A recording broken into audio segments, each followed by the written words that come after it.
Fala galerinha do nono ano, beleza? Olha, esse vídeo, ele é um vídeo mais específico sobre ditadura, tá bom, gente? Por que ele é um vídeo mais específico? Eu preciso que vocês entendam algumas coisas, né? Primeiro, essa ditadura ela é civil-militar. Se ela é civil-militar, acontece o seguinte, quando foi dado o golpe no João Goulart, você tem o que a gente chama de esfera de poder civil, ou seja, né, os civis que estariam ali, né, no poder, né? Essa esfera do poder civil ela está muito atrelada à ideia do Congresso Nacional, ou seja, deputados e senadores, né, que apoiaram o golpe de 64, correto? A presidência da Câmara dos Deputados, a presidência do Senado apoiando o golpe. Você tem também o poder judiciário através do Supremo apoiando o golpe também.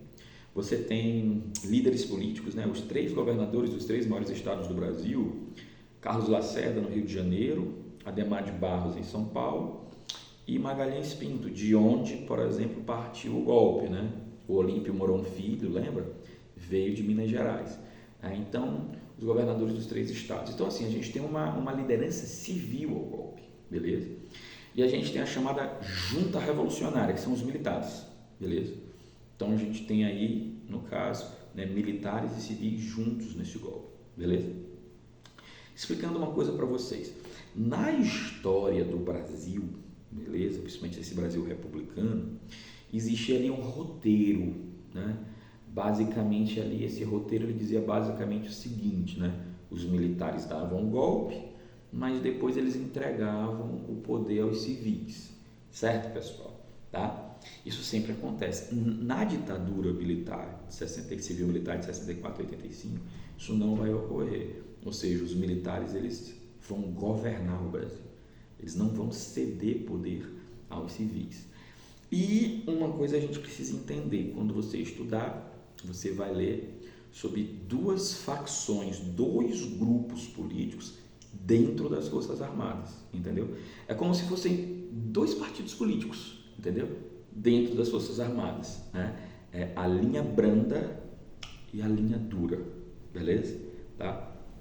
A linha branda, também chamada de castelistas, atrelados ao primeiro presidente, né, do general Castelo Branco, por isso chamado de castelistas, também conhecidos como, né, grupo de Sorbonne, porque eram oficiais mais intelectualizados, que tinham feito os cursos na Universidade Francesa de Sorbonne, como o próprio Castelo Branco, beleza? Essa linha branda das Forças Armadas geralmente é associado, tá? A um grupo que chega ao poder, né, dá um golpe e que tem um inimigo claro, que é a esquerda, certo? Então, a partir do golpe, eles vão perseguir a esquerda, beleza, tá? Mas entendem que depois que essa esquerda for controlada ou eliminada, né, eles devam abrir mão do poder aos militares, para os civis, certo? Então, eles deveriam ficar ao poder ali alguns anos, né? Nunca se imaginou ali 21 anos de ditadura, entendeu? Né? Então, a ideia era fazer essa limpeza social, que é eliminar a esquerda e depois voltar aos quartéis. Só que teria um outro grupo mais radical dentro das Forças Armadas, a chamada linha dura das Forças Armadas, né? Geralmente associada à chamada comunidade de informações, ou seja, os militares do combate, né, da chamada repressão. Os militares que trabalhavam com contra-informação, espionagem, né, aqueles militares que fazem o serviço sujo, vamos dizer assim, a tortura, o assassinato, no caso. Então, esses militares mais radicais, eles entendem que, vamos pensar aqui, que todo civil é subversivo, ou seja, todo civil é perigoso.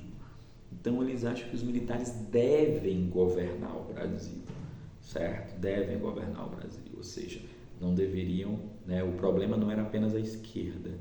Mesmo a esquerda eliminada, os militares deveriam continuar, tá? Venhamos e convenhamos. Esses militares da chamada linha dura, eles cometem crimes, certo? Numa possível redemocratização, eles poderiam ser, no caso, acusados, julgados e condenados. Então, a ideia né, de não haver democratização, de não entregar o poder aos civis, estava dentro também dessa lógica, correto?